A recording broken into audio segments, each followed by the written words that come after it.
Merci Madame la Présidente, chers collègues. Alors je regrette juste qu'on n'ait pas profité de l'attention et la présence de tout le monde ce matin parce qu'il y a des rapports dans un mandat qui comptent.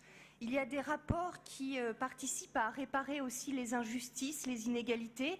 Il y a des rapports qui donnent du sens à l'engagement et qui nous permettent de comprendre pourquoi on s'engage et pourquoi on fait de la politique. Et puis qui redonnent aussi quelques lettres de noblesse à la politique.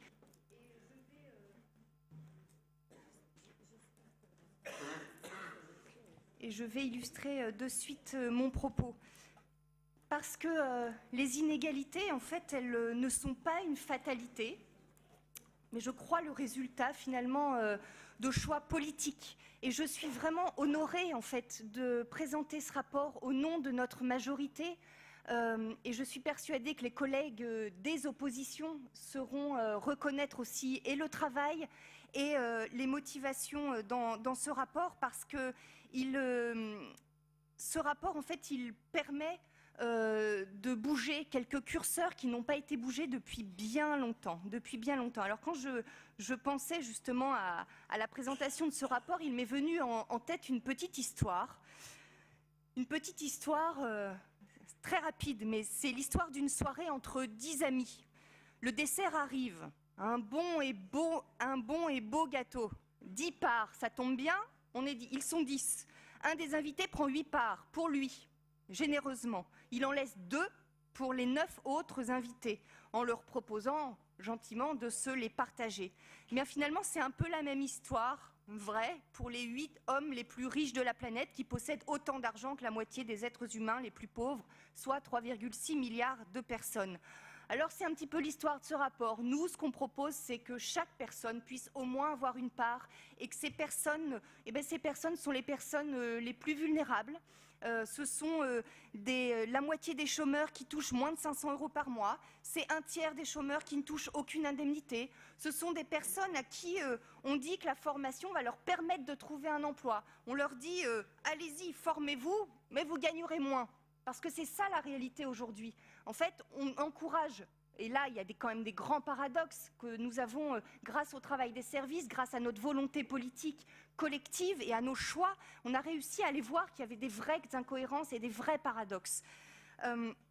Et quand on dit que la formation, c'est un levier pour retrouver de l'emploi, oui, mais quand on est bénéficiaire du RSA et qu'on sait que lorsqu'on va partir en formation, on va toucher moins que lorsqu'on a le RSA, eh bien, il y a des incohérences.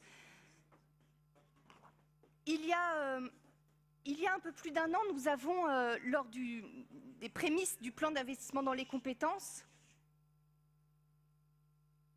nous avions réuni les différents acteurs de l'économie, de l'emploi, de la formation pour présenter un petit peu ce qu'on allait faire. Et c'est vrai qu'on a parlé beaucoup d'ingénierie pédagogique, on a dit qu'il fallait innover, on a dit qu'il fallait revoir aussi la manière de former. Et puis beaucoup nous ont dit à très juste titre, ok, on peut bien innover tout ce qu'on veut, mais il y a quand même un élément de motivation aujourd'hui, c'est la rémunération. Et pour des gens vulnérables, pour des gens qui habitent dans les territoires ruraux, qui ont besoin de se déplacer, il y a de vraies incohérences et ce n'est pas motivant aussi. Et effectivement, nous sommes allés regarder de plus près. Alors il y a des décrets, notamment sur les aides à la mobilité, qui datent de 1989. Les décrets concernant la rémunération des stagiaires de la formation professionnelle datent de 2002. Alors vous imaginez, en 1989, une baguette de pain, ça coûtait, alors je vous le fais en euros, j'ai converti, ça coûtait 48 centimes d'euros. Aujourd'hui, c'est à peu près 1 €. 1 litre d'essence, c'était 85 centimes d'euros. Aujourd'hui, on est à 1,45 €. Le SMIC, en 1989, il était à 691 €. Aujourd'hui, il est à 1 521 €. Et dans le même temps, les aides à la rémunération des stagiaires des stagiaires de la formation professionnelle n'a pas augmenté.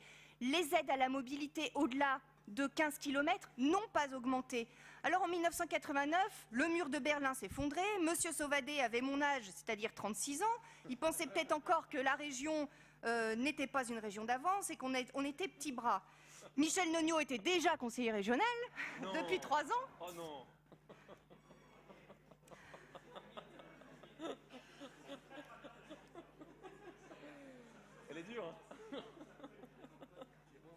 Front National avait déjà des idées dépassées.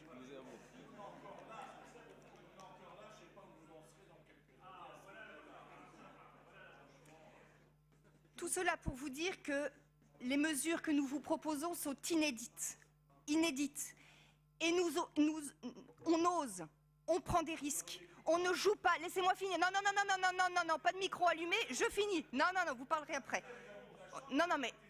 Oh, mais c'est pas possible, à chaque fois il fait le coup. Bon, on coupe pas la parole. Donc,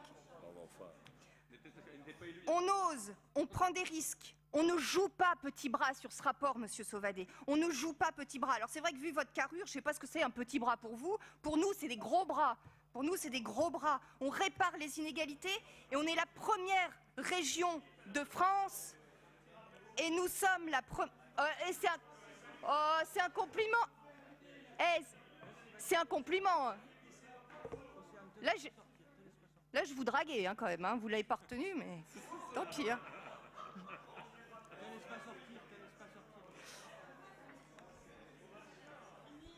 Donc nous sommes la première région, nous sommes la première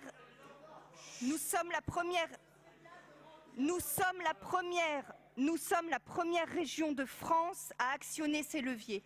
Un premier levier que vous avez là, le premier levier, il s'agit de la création d'une aide de 200 € dès l'entrée de la formation. Parce que quand on entre en formation, il y a des frais auxquels on n'avait pas forcément pensé, la garde d'enfants, achat de matériel, etc. Eh bien, il y a une aide de 200 €. Aujourd'hui, la rémunération, elle intervient en moyenne 8 semaines après le début de la formation. Ce n'est plus acceptable. Pour pallier à cela, une aide de 200 € qui sera donnée aux stagiaires, à tous les stagiaires, 15 500 stagiaires par an, à peu près après 15 jours dès le début de la formation.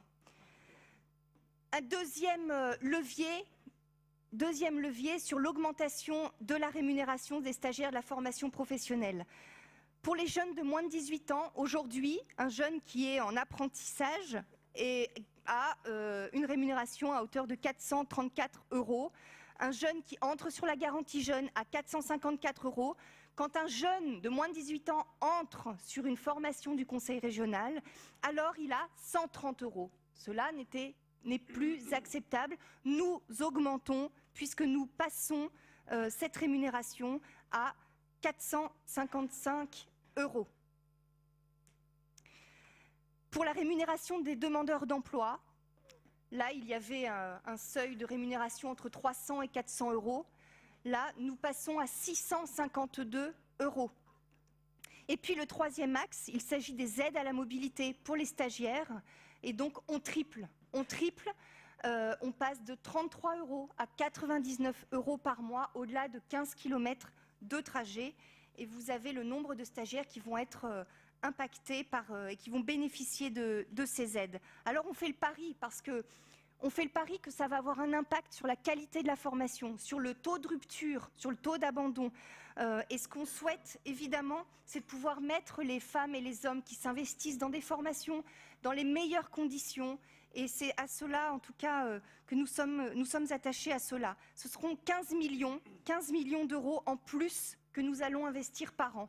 Alors évidemment, l'enjeu, vous l'avez compris, c'est de pouvoir avoir un impact. Et on l'espère de pouvoir modifier ces fameux décrets dans le Code du travail au niveau national. Nous allons expérimenter cela, nous allons avoir un suivi nous allons être très attentifs à chacun des parcours et voir si effectivement, en tout cas, ces rémunérations, la revalorisation va avoir un impact sur la qualité de la formation.